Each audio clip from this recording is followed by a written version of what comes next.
Années 50, États-Unis. Recomposition ethnique du South Bronx, quartier de New York, qui se vide de la population blanche suite à l'abandon de la zone en ruine par le maire et laisse place aux Afro-Américains et aux migrants d'Amérique latine et des Caraïbes. Le quartier a du mal à se reconstruire. Les chantiers s'éternisent, les propriétaires négligent leurs biens de peur d'être expropriés et seulement un quart des ménages reçoit des aides sociales. La cohabitation entre les communautés devient de plus en plus difficile, créant des guerres de gangs, aggravées par le trafic de drogue.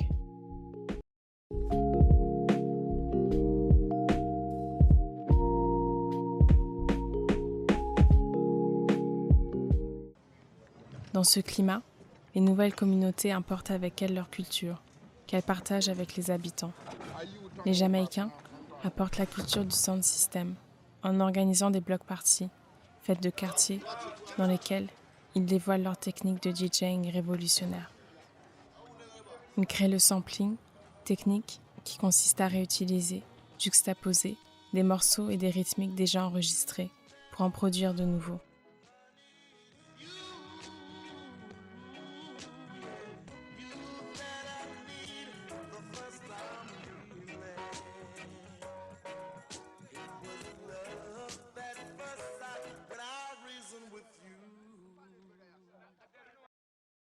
En 1964, James Bond travaille sur un nouveau morceau intitulé « Papa's Got a Brand New Bag », dans lequel il cherche une résonance plus percussive, où la guitare, la basse et les cuivres sonnent comme une batterie.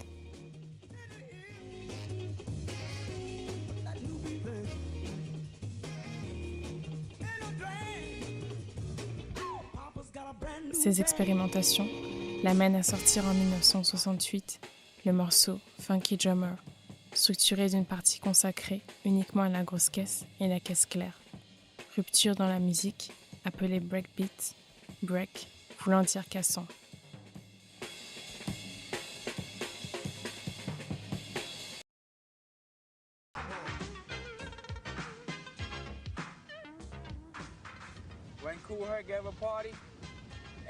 En 1973, lors des fêtes que le DJ jamaïcain Kool Herc organise dans le Bronx, il remarque, tout en mixant, que les gens attendent un moment précis de la musique pour danser, le breakbeat.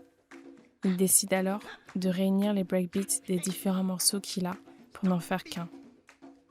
À l'aide de 2 platines, il passe d'un breakbeat à l'autre et crée de longues boucles qui permettent aux gens de danser plus longtemps.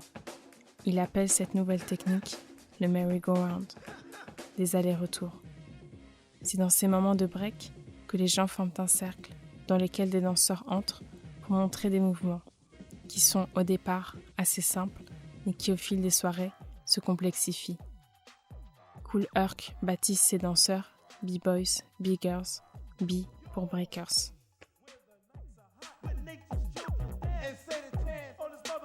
Les soirées se multiplient dans le South Bronx et apaisent les tensions. 3 pratiques deviennent le fondement d'une culture qu'Africa Bambaataa, DJ, baptise hip-hop.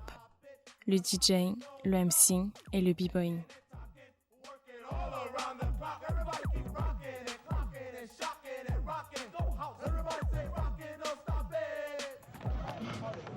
Right now he's doing the footwork with the original breaking came out. Yeah, he's doing the baby and the turtle. The back bridge. Yeah, did the head spin and then just went up. In the 1970s, in the South Bronx, instead of fighting, dudes used to break against each other.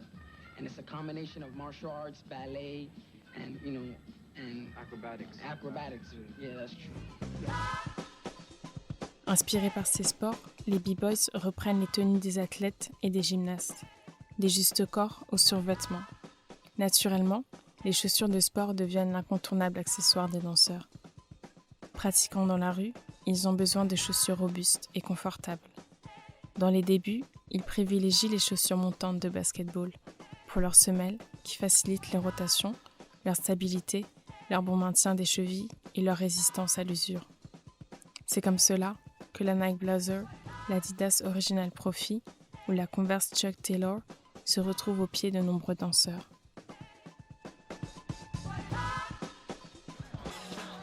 Respectant le code vestimentaire des joueurs de basketball, les modèles de chaussures n'existent qu'en blanc, avec des options de couleurs de lacets limitées, noir ou blanc.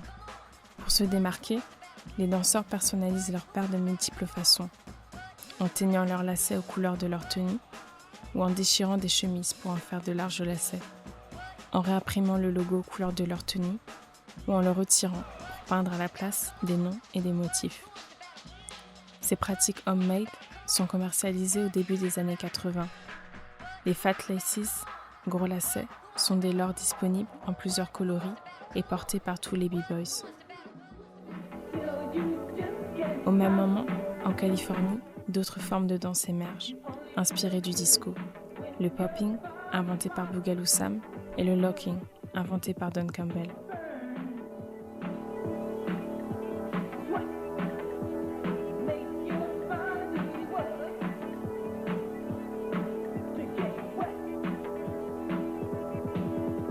Locking is this, where you lock your joints up. This is Uncle Sam, where you point this way, this way, this way, this way. Then there's double slapping, single slapping. There's also knee drops, splits.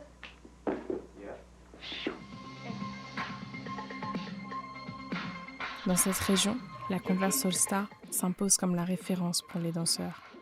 Adaptée à la pratique de ces danses, grâce à sa semelle plate, bonne pour les appuis, et à sa structure montante.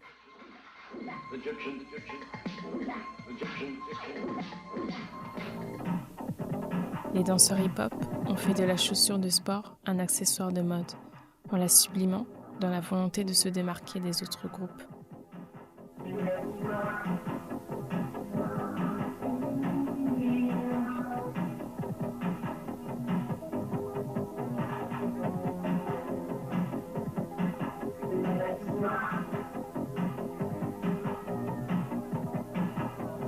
Juin 1982, cherchant un nouvel endroit pour ses nuits hip-hop, Wells of Steels, Rosa Blue, organisatrice de soirée, fait entrer le hip-hop au Roxy Club, piste de roller disco située à Chelsea, quartier chic de Manhattan. 1983, la chaîne WABC TV retransmet en live le Breakdance Contest qui a lieu dans cette discothèque. Le succès est tel que le Roxy devient une boîte hip-hop le week-end, de juin 1982 à août 1983. Les street dancers deviennent des figures importantes de la hype new-yorkaise.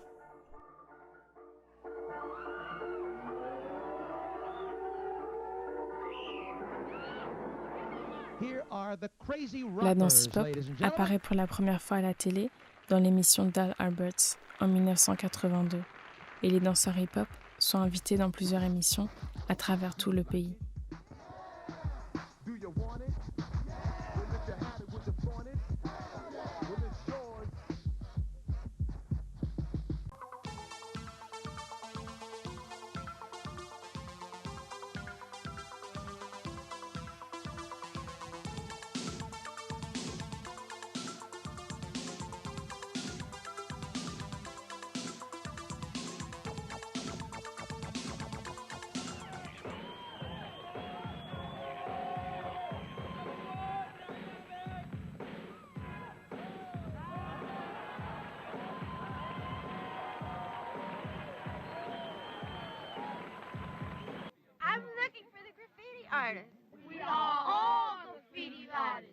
Le 23 novembre 1983 sort le premier film sur la culture hip-hop. Il s'agit de Wild Style, réalisé par Charlie Aaron. Tell me, how's it going? How's what going? No, you're painting. How come you're not finishing it? What you doing over here? It's messed up. Doesn't look bad. Crazy. It looks bad. Okay, then at least tell me what that thing is you're Ensuite s'enchaînent plusieurs films, comme Beat Street, en 1984, dans lequel les équipementiers Nike et Puma sont mis en avant.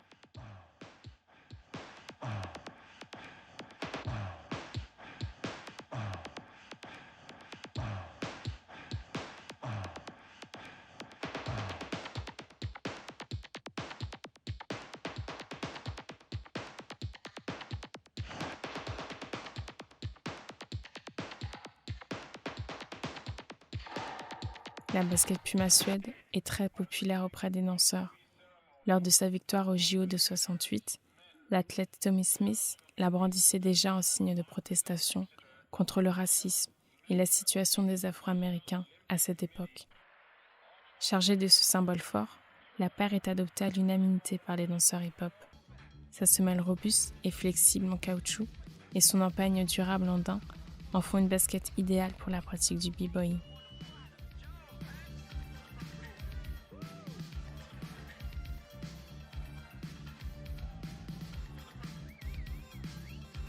Ces films, largement diffusés, ont poussé les jeunes de tout le pays à adopter le style de ces danseurs, alors devenus des stars. Nés d'une soif de se distinguer des uns des autres et de montrer leur existence dans un ghetto oublié, les danseurs hip-hop ont fait preuve d'une grande créativité dans la personnalisation de leur basket. On peut penser que toute cette incroyable énergie a grandement contribué à faire de la chaussure de sport, qu'on appelle la sneakers, un accessoire incontournable du quotidien.